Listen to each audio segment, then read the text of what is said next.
जिस बारिश को देखकर गांव वाले खुश हो रहे थे, वही बारिश उनके दुख का कारण बन गई। तीनों जब अपने खेत पर पहुंचते हैं तो देखते हैं कि सारी फसल बर्बाद हो गई है। ये क्या, हमारे खेतों में तो पानी भर गया, हमारी सारी फसल बर्बाद हो गई। अब हम क्या करेंगे? ये फसल ही तो हमारी रोजी रोटी थी। अब हम क्या खाएंगे? फसल बेचकर ही तो हमारा गुजारा होता है। हर साल हमारे खेतों में इतनी अच्छी फसल होती है, लेकिन इस साल पता नहीं ऐसा क्यों हुआ। तीनों दुखी मन से अपने अपने घर वापस चले जाते हैं। फसल के बर्बाद हो जाने से मोहन बहुत चिंतित हो जाता है। वो अपनी पत्नी से कहता है, मीरा, हमारी इस बार की सारी फसल बर्बाद हो गई।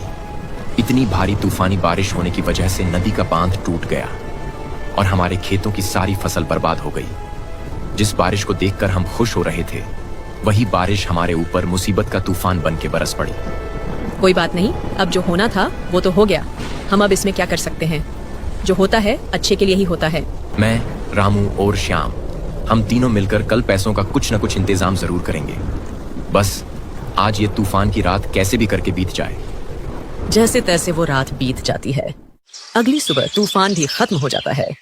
अरे मीरा, मैं रामू और श्याम के घर जा रहा हूँ। उन्हें साथ लेकर मैं पैसों का इंतजाम करने निकल जाऊंगा। मोहन रामू और श्याम के घर की ओर निकल पड़ता है। जब मोहन उनके घर पहुंचता है तो वो दोनों उसे घर के बाहर खड़े मिलते हैं।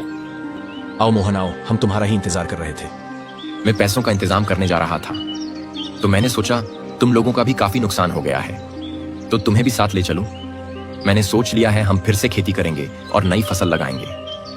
ठीक है, हम तुम्हारे साथ जरूर चलेंगे, लेकिन मोहन, हम पैसों का इंतजाम कैसे करेंगे?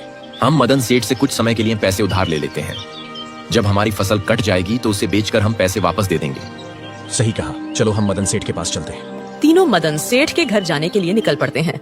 सेठ जी, आप तो जानते ही हैं, इस साल तूफान की वजह से नदी का बांध टूट गया, जिसकी वजह से हमारे खेतों को भारी नुकसान पहुंचा है। हमारी सारी फसल बुरी तरह बर्बाद हो गई है। क्या आप हमें कुछ पैसे उधार दे सकते हो? हाँ, मैं तुम्हें पैसे उधार तो दे सकता हूँ, लेकिन तुम मेरे पैसे लौटाओगे कब? जैसे ही हमारी फसल कट जाएगी, हम तुरंत आपको आपके पैसे लौटा देंगे। ठीक है, मैं तुम्हें जरूर पैसे उधार दूंगा। तीनों ने पैसे लेकर अपने घर के लिए खाने का सामान और खेतों के लिए बीज खरीदे। तीनों ने अपने खेतों में बीज बोने शुरू कर दिए। कुछ समय के बाद तीनों के खेत में हरी भरी फसल लहलहाने लगी।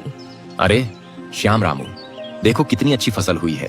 इसे बेचकर हमें अच्छा खासा मुनाफा होगा, जिससे हम मदन सेठ का उधार भी लौटा देंगे। हाँ मोहन, इस बार की फसल देखकर तो मेरा भी मन खुश हो गया। अगले दिन तीनों की फसल कट जाती है। तीनों बहुत खुश होते हैं।